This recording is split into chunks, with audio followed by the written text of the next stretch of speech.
Good morning, everybody. Thank you, Ranjan, Padma, because team, and thank you, my team, for getting me here.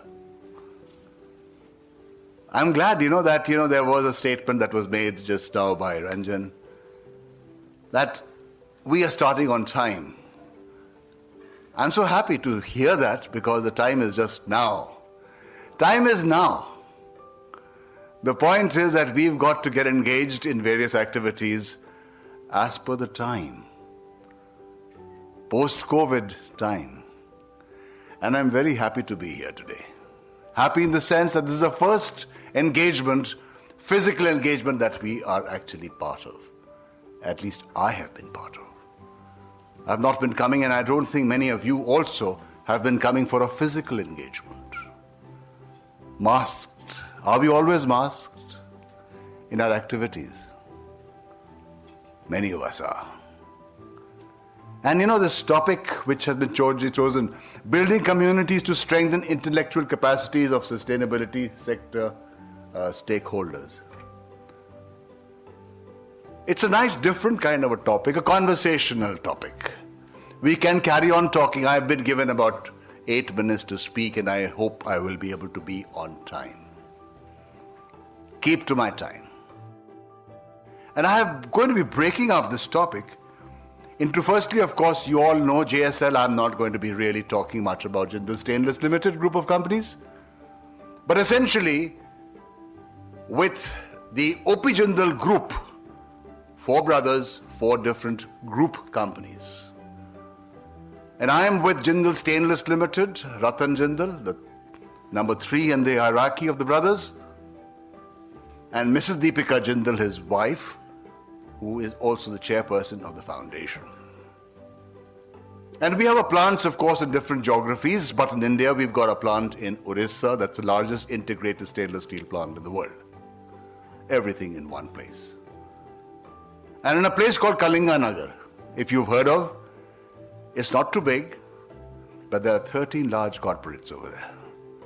You name the largest steel and power sector, they're all in Kalinganagar.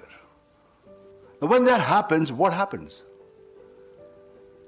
You are consuming that water, you're consuming their land, you are consuming the environment, you're giving them polluted air. What are we at corporates doing to make sure that first your priority remains around your plant locations? To build that sustainable community that we are talking about is important for us. We at Jindal Stainless Limited, very small way, in very sort of a focused manner, have been able to impact lives, not in terms of numbers, but in terms of actually giving the quality. The how piece, of course, during the course of the discussion on sustainable issues, we will be talking as to what we have been doing, what we expect the corporates to do, and where the change has taken place post-COVID. And when I came to this sector, I started off CSR actually with Jindal Stainless Limited after leaving the army. Army because I was in the infantry. Army because I was with the communities right in the border areas looking after them. That's the army responsibility. And when I came to the corporate and I joined the sector, people asked me why. Why? I think it's the corporate's responsibility to take care of the communities where you live. There are many ways of doing it because there has to be a cause. That's why it's cause because. You have to have a cause for doing a thing, and it has to come from the heart. And the focus today is building communities. Building communities for what? Which communities?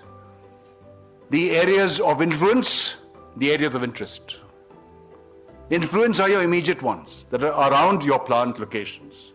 It's your responsibility to take care of them. The other stakeholders are the areas of interest. Obviously, we're looking at the areas of interest that are beyond the scope of our immediate neighbors, immediate communities. And that has got an important area also of engagement, which we have to deep dive and see how best we can make a difference in the lives of communities. The second thing is, of course, that he's talked about is sustain and strengthening intellectual capacities of sustainability. You know, there was in school days, and many of you are not too long ago who have left school or who are in school and who are thinking about the times gone by. We talked about brain versus brawn. That was a very strong debate that was taking place good many years ago, many decades ago. I think I'm one of the oldest guys here. And I remember the time when we talked about this brain versus brawn, and there was so much of things to do with the brawn piece because we were young.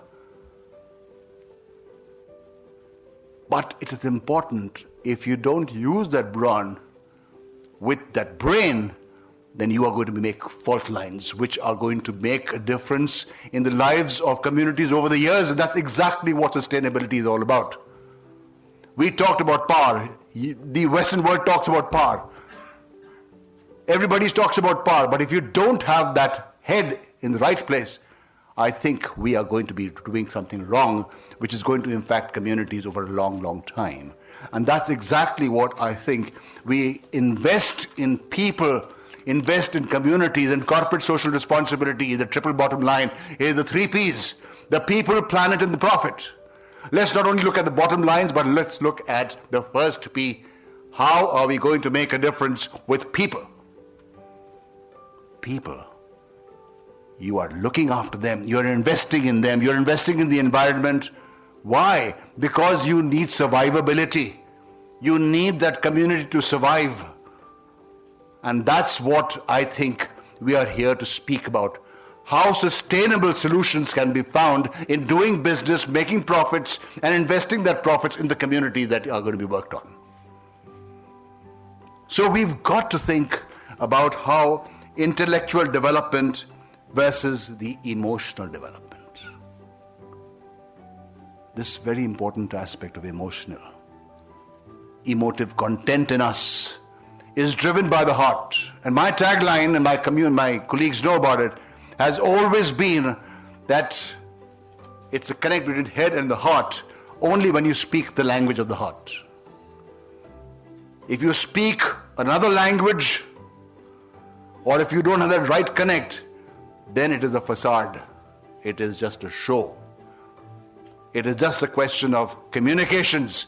We have done this. We have impacted so many lives positively. Good. So does the government over the years have been talking about the same language. Do we see the difference? And when we speak about this post-COVID era, there are so many changes which have taken place, and we've got to be realistic about it.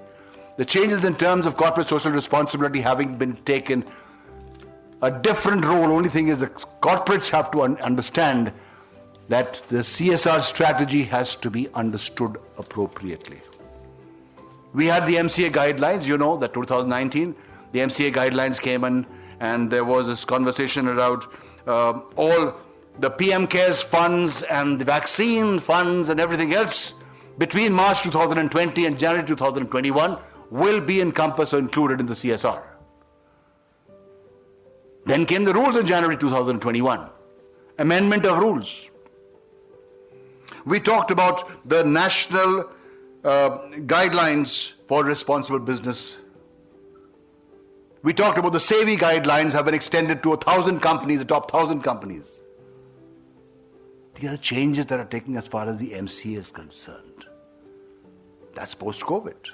That's a realization which many of us, larger corporates, understand it. It is the smaller corporates who do not understand it. And that's why when they have the 2% of interest, or 2% that they have to invest into communities, not spend, invest into companies, invest into communities. The only thing is that if it is 10 lakhs, if it is 20 lakhs, it's a very small amount.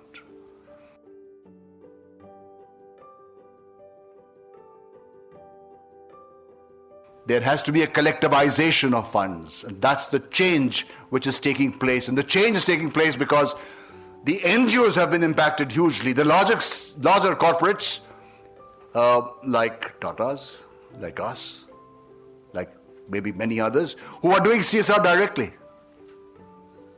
As a result, that shift which was there, that giving everything to the NGOs, more of a philanthropic style of doing corporate responsibility has changed. So there's a challenge as far as the NGO world is concerned to get funds. The FCRA, you know what the FCRA guidelines have come about, and it's such a strict and stringent measure that it's not easy to get funds from abroad.